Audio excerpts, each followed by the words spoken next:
Shantiniketan, Morewadi, RK. नगर ते पाचगाव या मार्गावरील खराब झालेल्या रस्त्यांसह दुभाजकांची दुरुस्ती करावी, अशी मागणी राष्ट्रवादी युवक काँग्रेस शरदचंद्र पवार पक्षाच्या वतीने करण्यात आली आहे.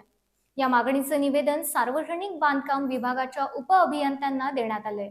याबाबत येत्या 15 दिवसात कारवाई न झाल्यास आंदोलन छेडण्याचा इशारा देण्यात आला आहे.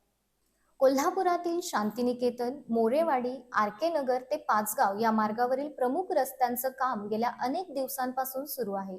मात्र हे काम अपूर्ण राहिल्यानं तसंच या मार्गावरून दुभाजक पूर्णपणे तयार नसल्यानं सातत्यानं अपघात होण्याच्या घटना घडत आहेत.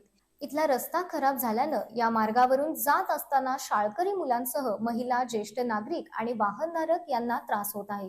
या मार्गावर विद्युत खांब नसल्यानं लाईटची व्यवस्थाही नाही, त्यामुळे इथं अंधाराचं साम्राज्य निर्माण झालंय. खराब झालेला रस्ता तसंच दुभाजक नसल्यानं या परिसरात बस सेवा बंद झाली आहे. परिणामी नागरिकांना पायपीट करावी लागते. नागरिक तसंच वाहनधारक यांना होणारा हा त्रास थांबवण्यासाठी या मार्गावरील रस्ते आणि दुभाजकांची दुरुस्ती करावी, अशी मागणी राष्ट्रवादी युवक काँग्रेस शरदचंद्र पवार पक्षाच्या वतीनं करण्यात आली आहे. या मागणीचं निवेदन सार्वजनिक बांधकाम विभाग वर्ग 1 चे उपअभियंता शिवाजी इंगळे यांना देण्यात आलं.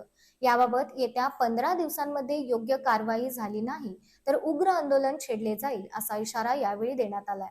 यावेळी राष्ट्रवादी युवक काँग्रेस कोल्हापूर दक्षिणचे अध्यक्ष ऋषिकेश हुन्नुरे, अक्षय ठोंबरे, रोहन गुरव, अथर्व हुन्नुरे, सुमित यादव, निलेश हुन्नुरे, रोहन विभूते, हेमंत पाटील, अमित हुन्नुरे यांच्यासह पदाधिकारी, कार्यकर्ते आणि नागरिक उपस्थित होते.